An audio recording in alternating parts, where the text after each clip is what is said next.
Hey, howdy. So, it's currently 7:49 p.m. The minute just changed as I said that. So, I think my plan for today is to partition the day in half. First half of today, I'll do the first two dailies, and then at 8, when the daily switches, I'll do the other half. These are pretty easy dailies so far, though. Microbiome World and Wooden Polycube Ruins, apparently. And then, I gotta do the vending machine finder as well, because that, like, the 3 guesses as to where that is.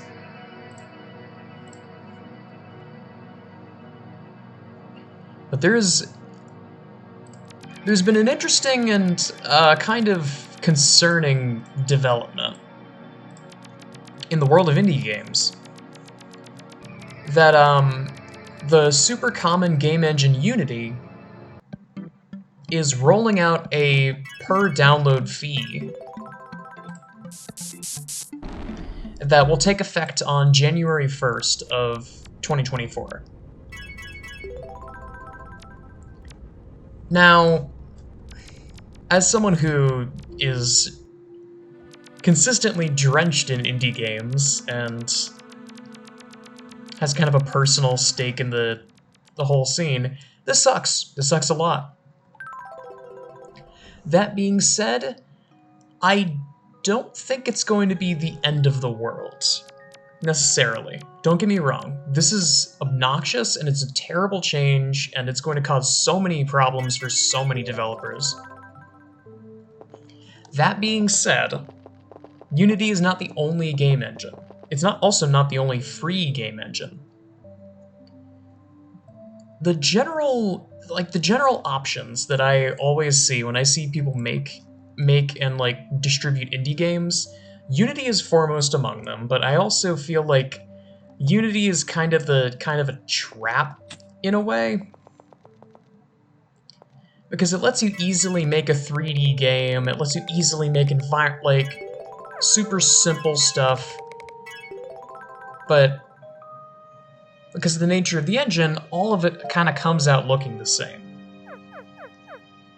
Hello, that's a lot. That's a lot of expeditions complete. It sort of falls into the trap of looking like a Unity game, if you catch my drift.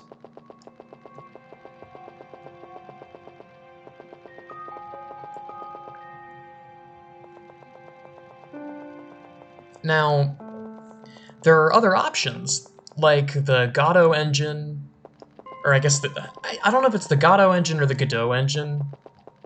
I think it's the Godot engine, because I looked it up and apparently it's based on the absurdist play, Waiting for Godot. So I think it's pronounced Godot. It's a fully open source engine,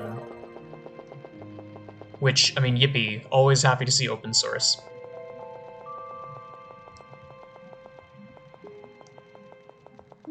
There's that, there's Game Maker Studio, which is expensive.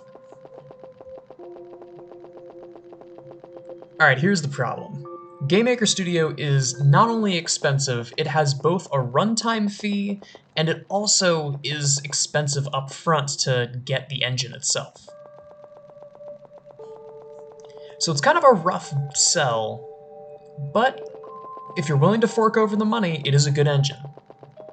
GML is reliable, it's a good engine, it's efficient, it does exactly what you need it to do.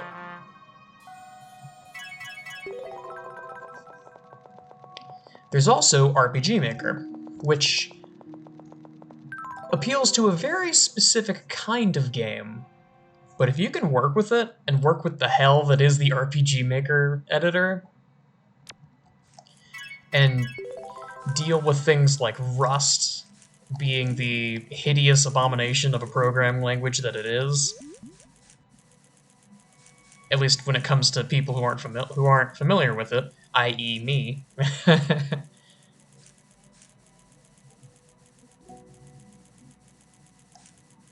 It's rough to learn, but it's very useful. And that brings me back to Unity.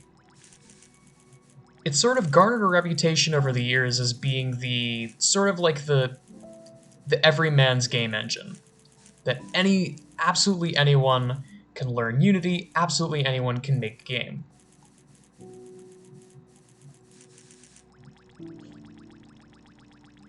So I do kind of fear, particularly when it comes to older games that were made in Unity. A lot of developers, I fear, might find it better to pull the plug on their game and remove it from a storefront than to put up with basically paying monthly fees for a game that they no longer have any interest in upkeeping.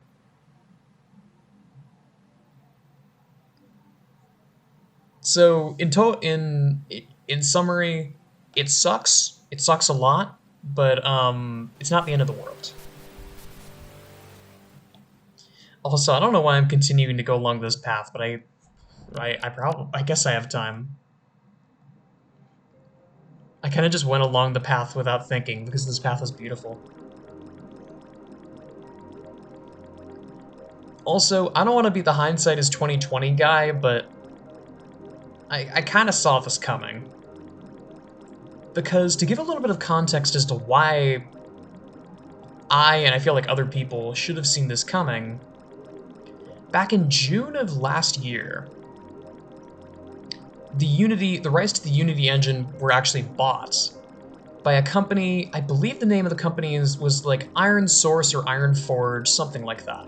I forget the exact name of the company off the top of my head, but I do remember their function. They were a company, beyond this, they were known for two things. They were known for a rather prolific program installer that installed adware.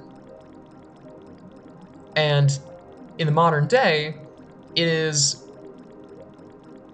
if you try and install it and you have either Windows Defender enabled or Malwarebytes installed, it will be removed from your computer and considered malware, because it basically is. The other thing that they're known for is they apparently were behind I forget exactly what it was. I believe it was a malicious fake install for Snapchat on Windows, if I remember correctly. It was something along those lines.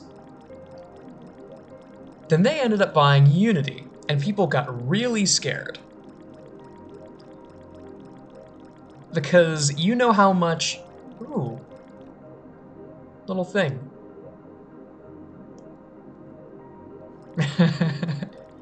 Sort of a... Oh, what's the name of the event from Yume? It's the Mars event with the little things in the sky. I forget.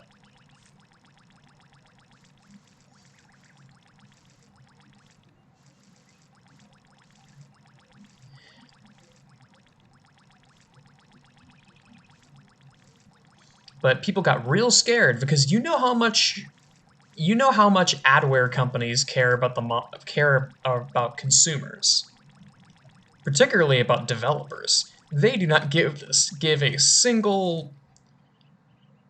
Yeah. They don't care at all. They are just there for the money. And that does not seem to mix very well with an open source game engine. And as it turns out, they don't.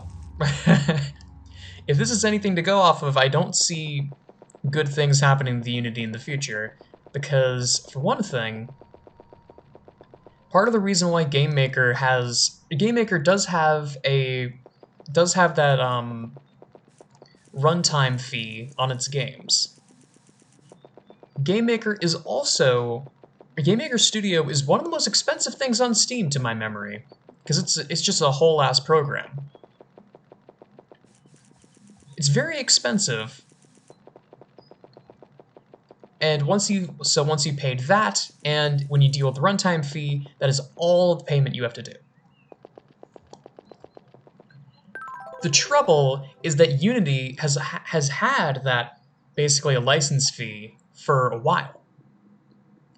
I'm pretty sure that the license fee predated them being acquired by the adware company. But I know for a damn fact that that license fee is less than the license fee for Game Maker Studio, or at least the price of the program. Which begs the question: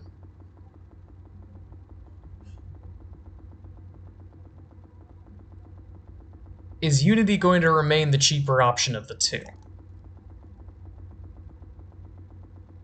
Now, that is a very concerning answer, and I don't know it off the top of my head.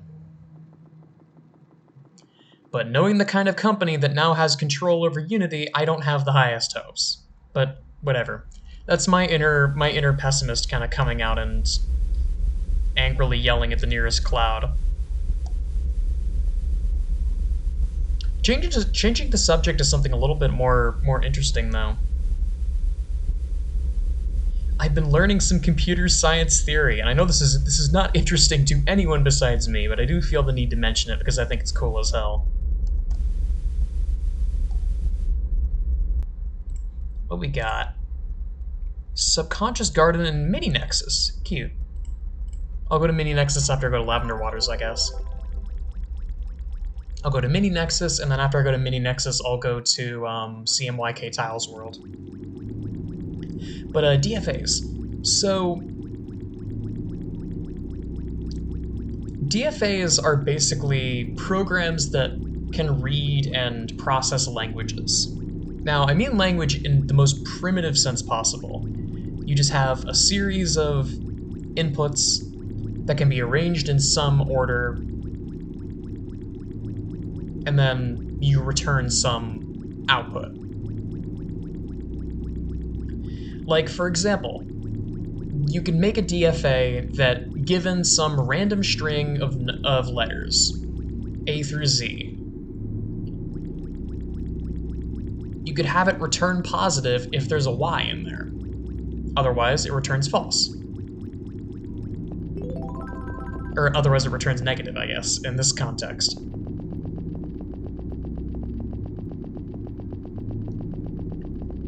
Oh, it's this guy again.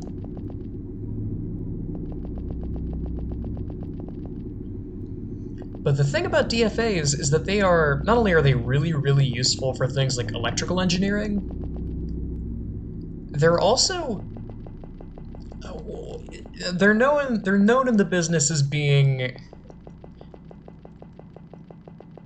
oh god, I don't remember whether they are or whether something else is. There's also the concept of something being Turing complete, and I believe some of those are Turing complete. Not all of them, but some of them. We haven't gotten that far in the class, so I can't answer that question for sure. But based on what I'm gathering, some of them are Turing complete. Not all of them, but some.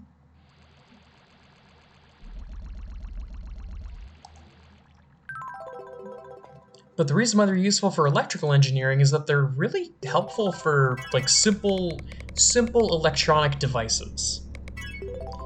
Things like what am I thinking of? Like sliding doors as you're walking in and out of a grocery store. Because it's not as simple as just saying like, oh, when someone walks in front of the door, open, and then eventually close. Because you don't want the door to start closing and the kind of like shudder back and forth, because that's bad for the door frame. So you have logic that's determined by one of those kind of DFAs. Oops. Mini Nexus. You have just like some logic system that's determined by one of those DFAs that results in the behavior that you want.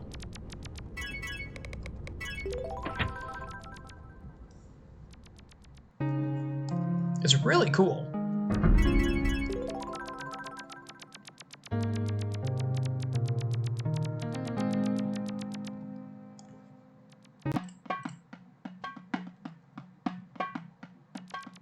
Right.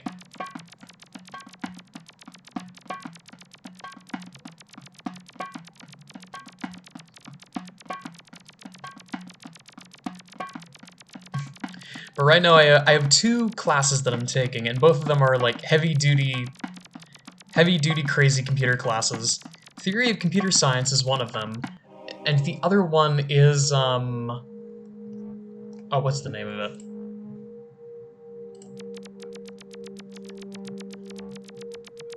The other one is Operating Systems. Hey, there we go.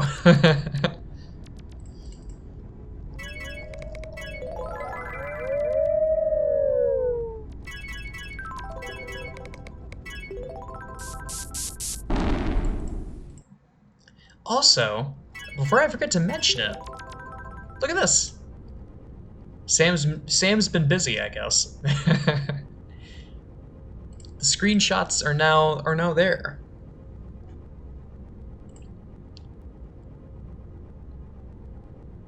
Okay, now how the heck? Okay, first off, why is this such a high-end expedition? Where does this come from? Where does it go? Where does it come from, Cotton Eye Joe? Come on, Wiki, work with me here.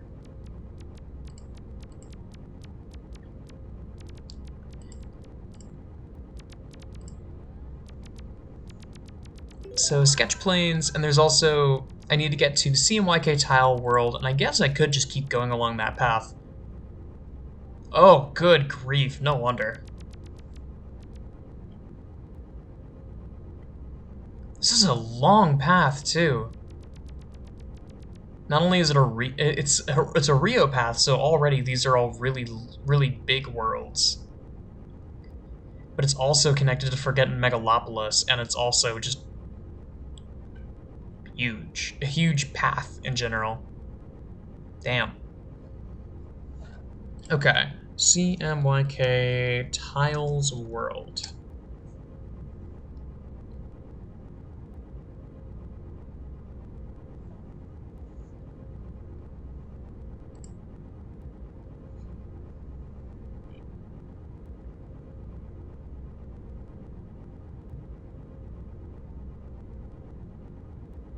Interesting. There's a path from Chaos Exhibition?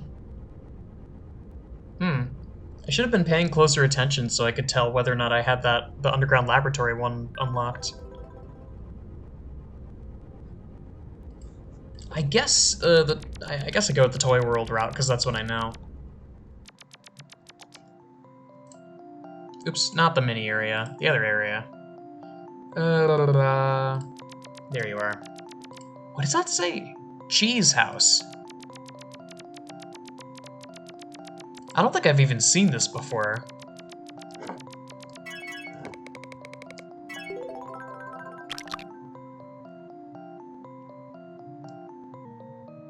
Oh! Cheese House! Oh my god.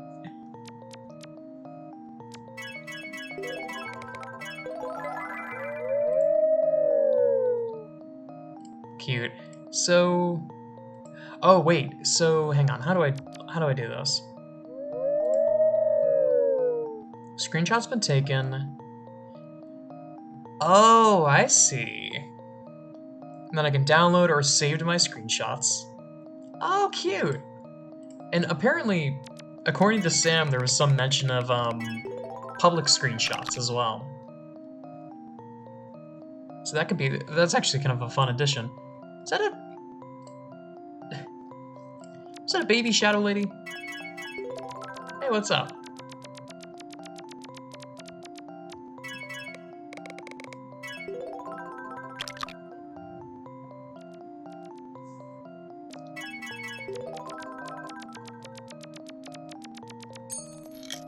I really wish that it showed the other players at their normal size, but I guess this is primarily designed as a single player game, so there's no sense in that.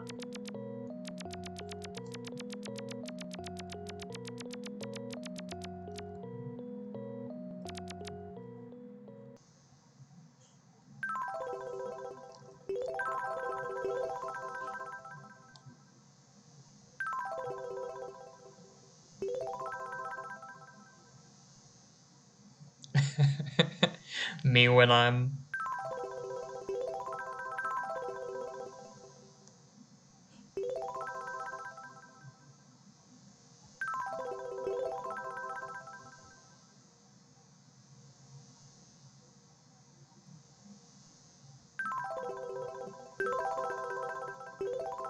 Oh, right. Today's Steam's birthday. I forgot about that.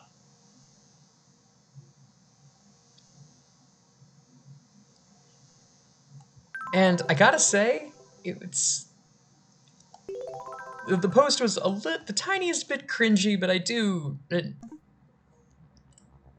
first off, the art was half cringy, half kind of adorable. Especially the one because they were doing like, what's the best way to describe it? Mashups of old memes with Valve stuff. I particularly liked the one that was that one meme of the guy. Oops. No. Okay, so this is still the connection with rooftops. I especially liked the one that was the meme of the guy posing by someone's grave, but it was the G-Man posing by Gordon Freeman's grave. That was very funny.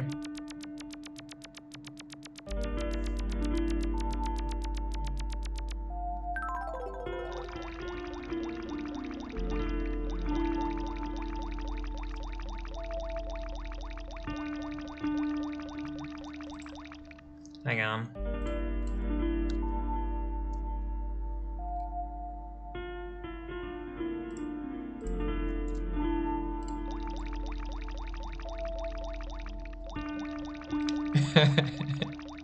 That is the best. I don't know who made that. I don't know who made this GIF, but it is a great GIF.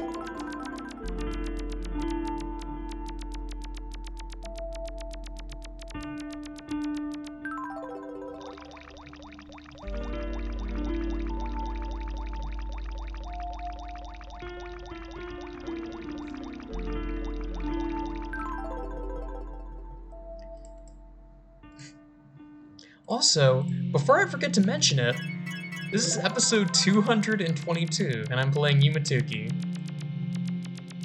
Now, isn't that great?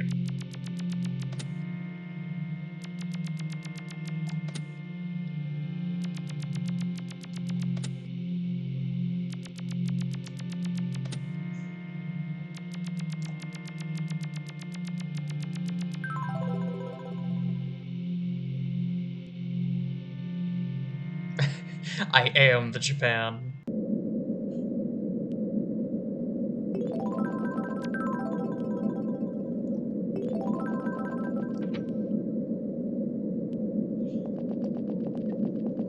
Oh shoot, are they at the... So... Apple Prison is very fun. Apparently there is something you can do there. I don't know the specifics, but it's like, if you walk past the prison 44 times in one direction, then 100 times in another direction, or something stupid like that, you'll instantly be teleported inside of the Apple Prison. It's gonna be one of those things like the shrimp in the laundromat, where I gotta like grind it out on stream or something for the fun of it.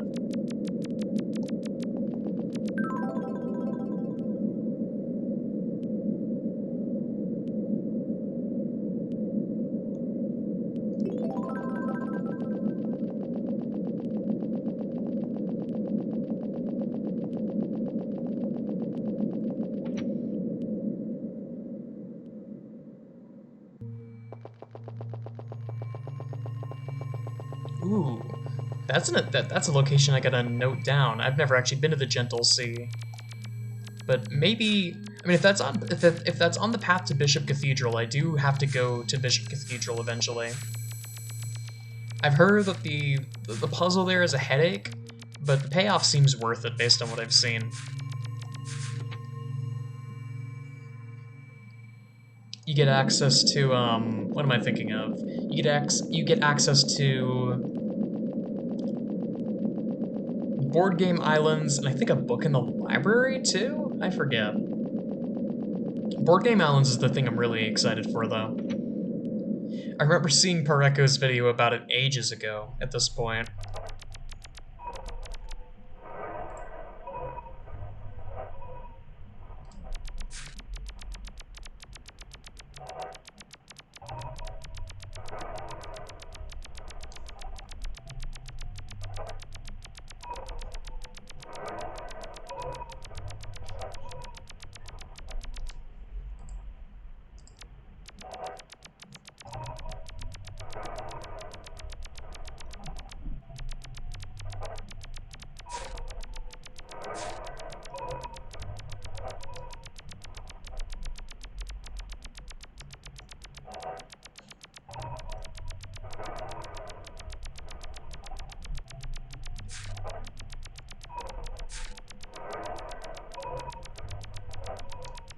I just walked right past it.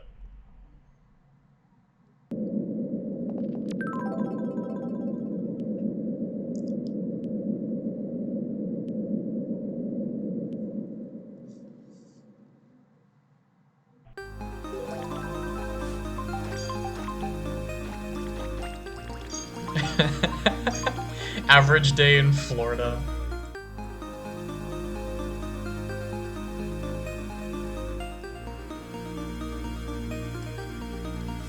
Oh, trust me, I've been to Florida.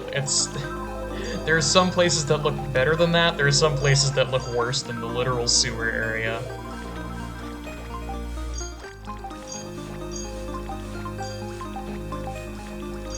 Because at least the sewer area doesn't have potholes.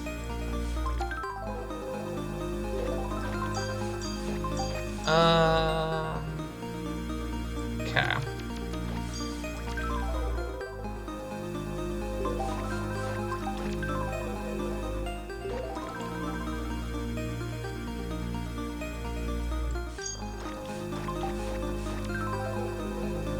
Man, this is a hike to get to. I wonder if people have made it here already. I guess it's been posted since yesterday, so I imagine there might be someone here. You can never really tell with this game. Oh my god. I was right. There are people here.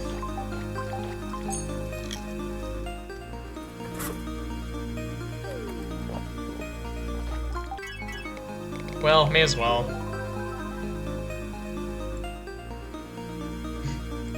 When in Rome, act like the people around you.